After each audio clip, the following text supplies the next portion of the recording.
एक संस्था से है।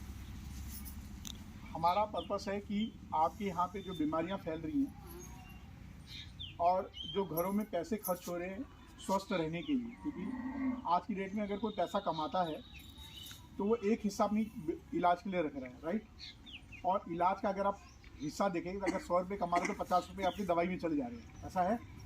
सच है कि झूठ है? और हर आदमी बीमार है। अब औरतों के लिए चैलेंज क्या है कि मर्द तो सारा दिन मेहनत करके बाहर कमा के लाता है और वो आपको पैसे नहीं देता है, और देता भी है तो आप उसमें या तो घर का खर्चा देखो, या बच्चे की पढ़ाई देखो, या अपने शरीर का दिन भर का खर्चा देखो। मुश्किल हो रही है। क्या कभी आपने सोचा ये क्यों ऐसी बीमारी फैल रही है और क्या कारण हो सकता है? आपने इस कुएं को देखा ध्यान से? ये जो कुआं, ये कुआं बहुत गंदा है। अब आप बोलोगे हम तो कुएं से पानी निकालते नहीं है, पीते नहीं है, ऐसा है ना। लेकिन आपको मालूम है कुआं और तालाब हमारी ज़िंदगी में क्या इंपॉर्टेंट रोल अदा करता है? नहीं पाटेंगे तो ये खराब हो जाएगा। ध्यान रखिएगा, पानी को अभी तक कोई विज्ञान की ऐसी टेक्निक नहीं है कि इसे बनाया जा सके, लेकिन पानी को हम जो है संरक्षित किया जा सकता है। और पूरी पृथ्वी पे पीने लायक केवल 3% पानी है। अगर पूरी पृथ्वी पे पानी 70% है, मतलब अगर 100 गिलास है तो उसमें से 70 गिलास समझिए कि पानी है, और 30 गिलास जो है वो ज़मीन है। तो जो 70 गिलास है, अगर उसको मानते हैं कि 100 गिलास, उसमें से केवल 3 ही गिलास आप पानी पी सकते हो, बाकी सब खराब है। तो आप सोचिए पानी की कितनी बड़ी समस्या है। ये माना जा रहा है कि अगर अगली लड़ाई और भूखमरी हुई तो केवल पानी की वजह से होगी। अब क्योंकि आपका ये गांव है, आपके पास में जल स्रोत है, ये पानी केवल एक सर्कल के अंदर चलता है। मतलब ये पानी जब भाप बन के हवा में जाता है, बादल बनते हैं और यही बारिश बरसता है, तो ये नदी, तालाब, कुओं के माध्यम से इकट्ठा होता है या गड्ढों के मामले से, और फिर मिट्टी से रिश्ते रिश्ते रिश्ते ज़मीन में जाके जमा हो जाता है। एक ऐसी जगह जहाँ पे जल स्रोत बना है, और उसी में आप नलका लगा के पानी खींचते हैं। क्या करते हैं? खींचते हैं। तो जो कुआं तालाब है उसकी ज़मीन का जो स्तर है वो बहुत पतला है। अगर आप इसको गंदा कर देते तो गंदा पानी ही ज़मीन के अंदर जाएगा, और वही गंदा पानी जब आप नलके या पंप हैंडपंप लगा के पानी पिएंगे तो क्या पड़ते हैं? बीमार। माना जाता है कि 90% जो बीमारी आपके शरीर में है वो पानी की वजह से है। अब मैं ये नहीं कहूँगा कि आप घर में आरओ लगाइए, नहीं, मैं बिल्कुल नहीं कहूँगा कि आप आरओ लगाओ। तो पैसे हैं क्या आपके पास? अगर आरओ लगाने वाला होता तो हमारे पास कितना हो जाता, और हमारे पास इतने पैसे भी नहीं कि हम रोज़ पानी खरीद के पी सके। ऐसा है क्या? हमारे हाथ में केवल एक चीज़ है कि मेरे आसपास जो जल के स्रोत है, जहाँ पानी इकट्ठा होता है, उसको मैं साफ रखूँ। अगर मैं साफ नहीं रख सकता तो उसको साफ रखने में मदद करूँ। वो कैसे कर सकते हो आप? कोई आइडिया आपको? कभी सोचो पानी कैसे साफ रखा जाता है? घर में आप साफ पानी को कैसे रखते हैं? उसको ढक के रखते हैं, राइट। अगर उसमें गिर जाता फेंक देते हैं ना। तो ऐसे ही ये तालाब है, इस तालाब को गंदा किसने किया है? हमने किया है। हम सारा कचरा इसमें डालते हैं और वही पानी रिस्क के ज़मीन में जा रहा है, और वही हम हैंडपम्प के रास्ते, ये देखिए हैंडपम्प है पीछे, इसी से हम पीते हैं। इससे हम बीमार पड़ते हैं, हमारी खेती बीमार हो रही है, हमारे गाय भैंस बीमार हो रहे हैं, और ये पूरा पर्यावरण खराब हो रहा है। आप समझ रहे हैं मेरी बात? अब आपको पता चल गया क्यों बीमार हो रहे हैं और क्यों पैसा खर्च हो रहा है और क्यों हमारी पृथ्वी नष्ट हो रही है। वो यही कारण है। तो आप लोगों से बस इतना निवेदन है कि अगर आपके पास में प्लास्टिक है, प्लास्टिक समझते हैं ना, झिल्ली से बनी कोई भी चीज़ जो कि जैसे प्लास्टिक है, उसको हम खेत में ना फेंके। जैसे ये फेंका हुआ है ना सामने, इनको ना फेंके। अगर इनको फेंकना है तो कचरा प्रबंधन घर में बनाएं।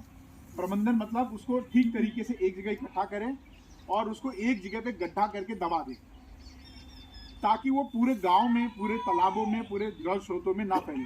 क्योंकि जब ये पानी धूप में रहता है ना तो इसमें से केमिकल निकलता है, और वो केमिकल आपके खेत को बर्बाद कर देता है। आप बच्चों को भी सिखाएं कि अगर बच्चा टॉफ़ी खाता है या चिप्स खाता है तो उसके पैकेट को कुएं में ना फेंकें। दूसरा काम आप ये कर सकते हैं कि यदि आपके पास केवल 1 घंटा है, क्या आप अपने डॉक्टर के पास जाते हो तो कितने घंटे इन्वेस्ट करते हो? यहाँ से डॉक्टर के पास जाएंगे, टाइम लगेगा, डॉक्टर के वहाँ डॉक्टर का इंतजार करेंगे, टाइम लगेगा, उसके बाद उसको पैसा देंगे तो टाइम लगेगा, राइट। फिर वहाँ से चल के आएंगे तो घंटों बर्बाद करते हैं हफ्ते में डॉक्टर को दिखाने में। मैं आप लोगों से बस इतना सहयोग चाहता हूँ कि आप सिर्फ मुझे 1 घंटा दे दीजिए। आपके तालाब और आपका ये जो कुआं है उसके आसपास जाके अपना श्रमदान देना है और उसकी सफाई में मेरी मदद करें। यदि आप एक इतना सा भी मदद कर देंगे तो आपके कमरे में ये कुआं इस वक्त 4-5 घरों को पानी पिला रहा है। और हम कौन सा पानी पी रहे हैं। आप इस तालाब को ध्यान से देखिए, एकदम गंदा हो रखा है। और जितने लोग पी रहे हैं, कोई किसी को ये पता चल जाए कि ये पानी ही मेरे घर में जा रहा है, तो उसको गंदा करेगा क्या? करेगा क्या? नहीं। अभी जैसे आपने पुआल रखा है, ये सब रखा है, ये अंदर जाके सड़ेगा पूरा। इसके अंदर बहुत प्लास्टिक है, बहुत कचरा है। तो इस कुएं का जिम्मेदारी आप ही का है। इसीलिए जब भी शादी ब्याह होता है तो हम लोग इस कुएं की पूजा करते हैं। क्यों करते हैं? ताकि आपके दिमाग में रहे कि ये जल स्रोत है और ये मेरे घर में पानी देता है। यही हमारी संस्कृति भी है। तो आप लोगों से ये निवेदन है कि आप लोग अपने घर में जो भी बच्चे हैं, क्योंकि आप महिलाएं हैं ना, अपने जो घर में मर्द हैं उनको भी बताएं कि इस तालाब को गंदा ना करें और कुछ उपाय करें। या तो इसके ऊपर बांस या लकड़ी का ऐसे जाला होता है ना, जरूरी नहीं है कि आप लोहे का बनाओ। आपके पास अगर लकड़ियां हैं तो उसके ऊपर ढकने का कुछ बना दीजिए आप लोग मिलकर, ढक्कन टाइप का। और आप लोग खुद भी कंट्रीब्यूट कर सकते हैं, बच्चे हैं। तो बस आप लोगों से यही है, आने वाले समय में हम लोग आपके तालाबों पे भी काम कर रहे हैं, तो ये तालाब भी साफ करेंगे। इसके अंदर जो जल कुम्भियाँ लग जाती हैं या आसपास का मेड़ जो कट गया है और वहाँ पे जो कचड़े या नालियाँ हम लोग डाल रहे हैं, वो पानी आप ये मत समझिए कि पानी में जा रहे हो तो कहीं दुनिया में चला जाएगा।